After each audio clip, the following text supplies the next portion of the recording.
Hello friends, today we are going to study Samkhya Darshan. I have posted a video on Samkhya Darshan in Hindi too. So you can go through that also, because when you study it, you will have to combine Hindi medium also, because Darshan is difficult to understand in English medium only. So you can combine both the videos and learn. So let's start. There are 6 principal Hindu darshans or Indian darshans, which are known as Samkhya, Yoga, Nyaya, Vaisheshika, Mimamsa and Vedanta. So today we will study Samkhya Darshan. So what is Darshan? Darshan, it is believed that by having darshan of God's image, one takes the energy that is given by the deity and receives blessings. So darshan is receiving blessings and getting energies. So this essential Hindu practice also demonstrates the profound importance of religious imagery to worship and rituals. So Samkhya Darshan we are going to study, which has been written by Kapil Muni or says Kapila, who was the son of Devahuti and is known as the father of Indian philosophy. Okay, so who is the father of Indian philosophy? We can say it is Kapil Muni, father of Indian philosophy.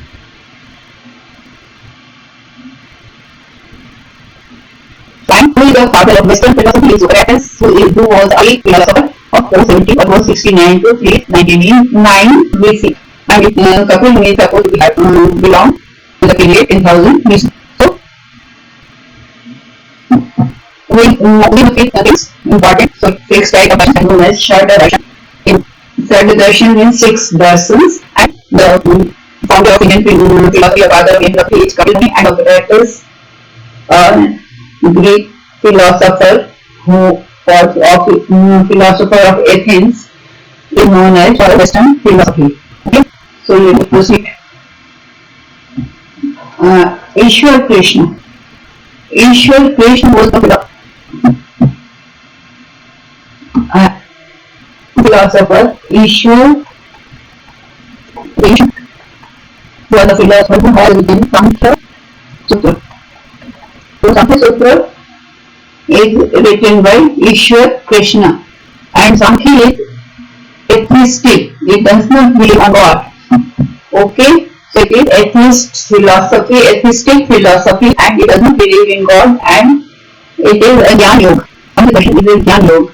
Okay, and route to salvation through knowledge. It is a Jnana Yoga which believes in salvation, moksha, through knowledge.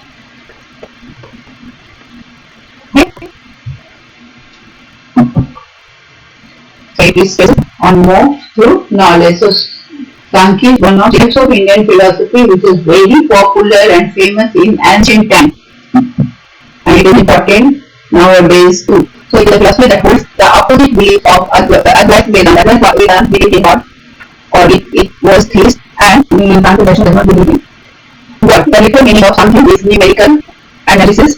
Its most prominent notion to be made of nature. So there is nature, which is known as Prakriti, and Nivata, that is known as Purush. Prakriti is changeable, it changes, it goes on changing, and Purush never changes. Okay, so Purush is Prakriti is one, and Purush is many. Prakriti is one.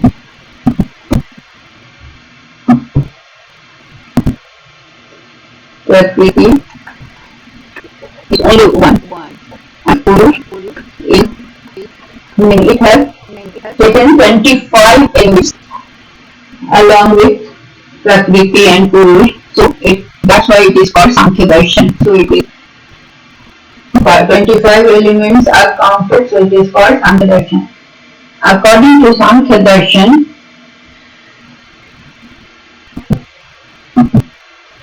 According to Samkhya Darshan, Prakriti is the medium of 3 gunas, that is Sattva. It can say Sattva also, but just not a bit only, or 3 gunas. It is the medium of When this equilibrium breaks, the evolution or creation takes place. It is based on theory or सिद्धांत. So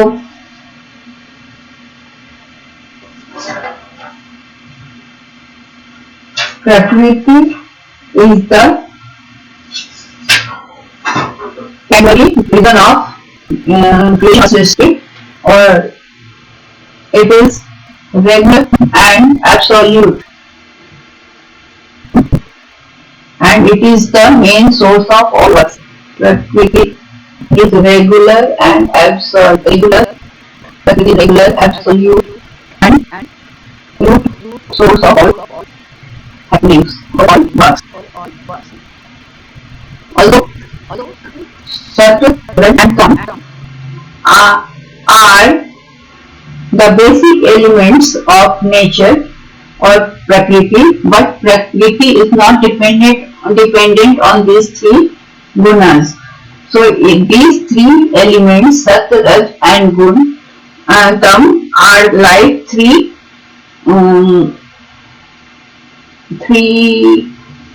ropes which ties the Purush. So Sattva, Raj, Tam are like ropes which tie Purush. So the color of Sat is white. The color of Sattva is white, and that of the color of Rajas is red, and that of Tamas is black or Tamas. So Rajas and Tamas. So white color indicates Sattva. White color of Sattva indicates happiness. Okay? And light. Red color of Rajas indicates activity or action, and black color of Tamas indicates stability, hindrance, and affection. Both the three are integrated. They are mutually related. Okay? So it is called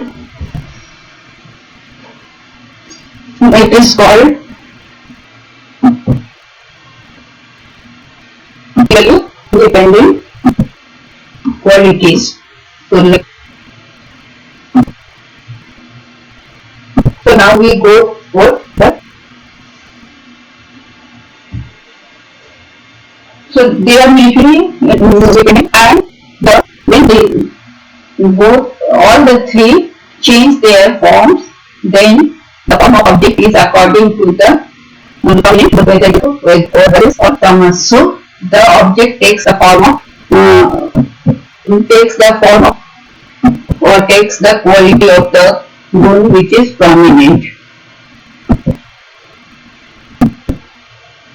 So now we see the 25 elements. What are they? So darshan is able to provide the knowledge of the materials of the world. So it gives the true knowledge of all materials of this world is called Sankhya Darshan. So almost all darshans, Sankhya Darshan is considered most ancient. It has been written by Kali, and he explains 25 materials. So we will see the 25 elements. What are they? Anandi, Prakriti, and so both are eternal. So soul and Prakriti are eternal, and this 23 are found during the process of creation of the universe. So when this universe is created for creation, process was taking place, the 23 elements are formed during that process. So what are they? First is Prakriti. Prakriti is the collective name of three gunas, that is Sattva, Rajas and Tamas. Then Mahatattva, then Mahapat, then 5 sensory organs. So Sotra. So Sotra is organ of ear. So first is ear. Sense organs. We are talking about the sense organs of all the 5 sense organs. So one is ear. Next is tongue. So tongue is skin, that senses the skin, and then that is eye, bigger receptor, that is eye, and that is taste buds of the tongue. Then grana, so it is smell, sensor of the nose. So that is all the 5 sense organs, that is ear, skin, eyes, tongue, and nose. 5 functional organs, that is known as Amindriya, that is Pani. Pani is called, hands are called Pani. So you have heard Veena, Pani. So Veena हो जिसके Pani means hand. So that is known as Goddess Saraswati. So Pani is the controllers of the hand. Then all that is legs. What is the controller of speech? Pai is the controller of urinary and excretory system. Upasa is the controller of reproductive system. So we have 16 elements. Then we go forward. So that is 5 tanmatras, so that is also related to the basic elements of Sutra. Shabda tanmatra, that is for ears, first tanmatra for skin, root tanmatra for eyes, first tanmatra for tongue, and then tanmatra for nose.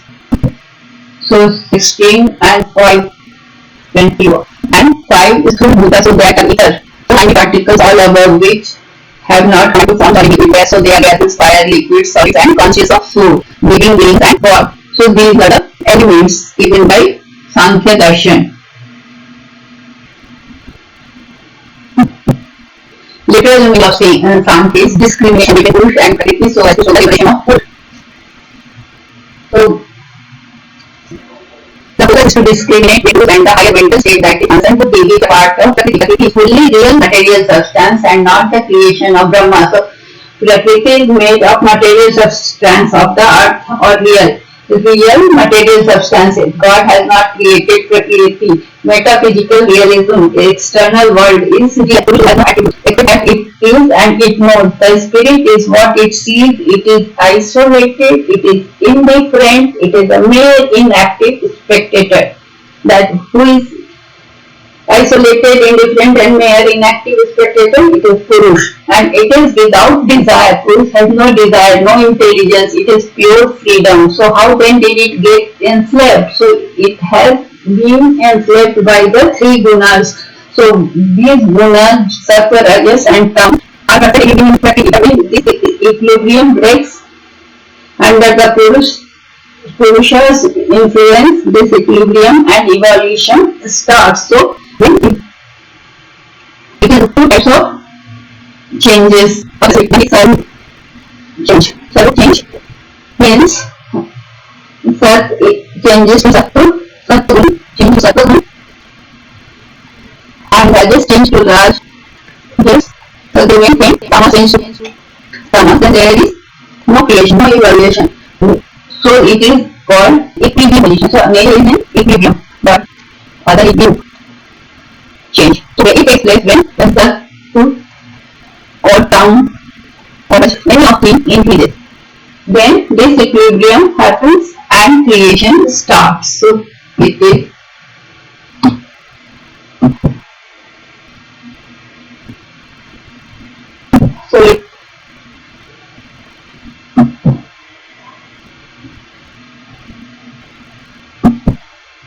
according to Sankhya school, there are all knowledge are probably through the Pramanas. One more Praman I but it is one that is known as Upaman. So first is Pratyaksh or Tistam, direct sense perception which you perceive through your sense organs. Second is Anuman, which you can draw inference, logical inference, that is Anuman. And third is Sabd. And fourth one is called Upaman. So Sabd is verbal testimony when there is something about any object and it is called, and when anything is compared with other it is called Upaman. So there are 4 possible means of valid knowledge. Okay. The Sattva is the top of consciousness and all higher mental states of Sattva is high mental state which is associated with Hindu god Vishnu and Lakshmi, goddess Lakshmi. Rajas Gun is the source of activity, sensation and emotion and is associated with Brahma and goddess Saraswati. And Tamas Gun is the source of resistance, inertia and dissolution, is associated with goddess Kali and Shiva and goddess Kali. We have studied the epistemology. All knowledge is possible to commands. So valid knowledge means of valid knowledge is called commands, that is Pratyaksh, Anuman, Sabda and Uman. Now we come to the philosophy of the Sankhya Darshan. So what is the aim of education in Sankhya Darshan? So what is the aims of education? We will see one by one. So one aim of education is physical and mental development. Physical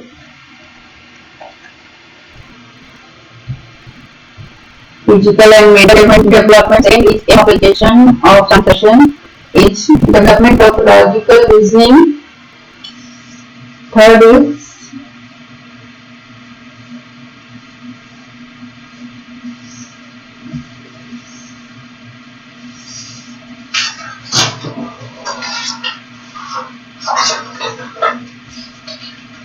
physical, mental development, logical development, moral and emotional development, holistic development of the student,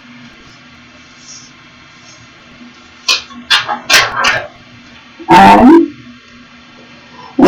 ultimate aim is to attain the perfection of Purus through discrimination, leading to salvation. So, all development of all those qualities which lead to salvation.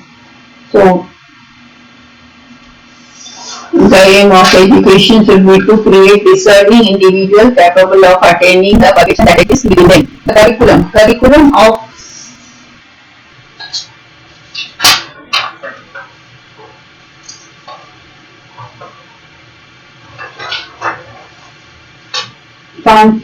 Sankhya philosophy is, it involves a study of all disciplines. So, it is natural science, senses of to understand practically, sense development, discrimination between good and practically, arts has to develop appreciation and understanding of the words of authorities, and physical science, yoga, they also form a part of curriculum. Sankhya believes only individual can attain salvation, so healthy life is also emphasized.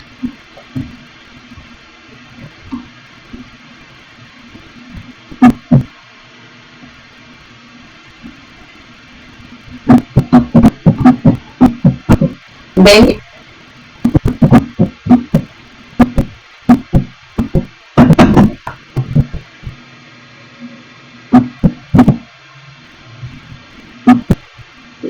aims of education included, and the teaching methodologies are Tarkvidi, so that is logical method, storytelling, logical method, storytelling, anything was let me write it. Logical method, storytelling, super method, inductive, deductive, lecture method, self-study, physical activity, work and practice. So these are all methods of teaching. Discipline, Sankhya philosophy involves or demands high level of discipline, and reduce that it should be self. So since there was yoga, so self-imposed discipline was necessary because physical and mental development, discipline is necessary. So all the yam and niyam should be followed. Role of teacher. The teacher's role was to be facilitator of the student for the development of innate potentiality of the child. So teacher should be knowledgeable. Teacher should be knowledgeable, and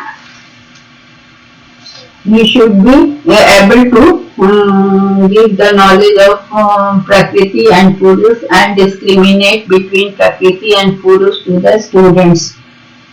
And the role of the student was to respect the teacher and should be eager to learn and should be disciplined and morally developed. And discipline was not required for self-imposed discipline. And education was child-centered, so child has been given importance, and the teaching process was Gurukul system students live in Gurukul with teachers and obey the teachers and serve the teachers. Main features of Sankhya philosophy, there are three types of pain and suffering. So real freedom is to attain freedom from these sufferings. So sufferings may be of physical, psychological and emotional, which needs help from both outside and inside body and mind. Spiritual sufferings required to overcome spiritual pain and suffering by diving deep into oneself and know one's pure being. According to Sankhya, pain and suffering are due to non-discrimination between Purush and Prakriti. Also, when the function of productivity is assigned, to Prakriti, God becomes superfluous. So there is no role of God, and the Sankhya philosophy does not subscribe to the existence of Supreme Being. So there is no God, there is no authority like God. The Supreme God is the realization of perfection of Purush, and all ethical activity leads to this end. The Sankhya philosophy recommends virtuous life. So that's all about Sankhya philosophy. So if you like, then please subscribe my channel, and I have presented a video on Sankhya Darshan in Hindi medium too, so you can go and see it will be beneficial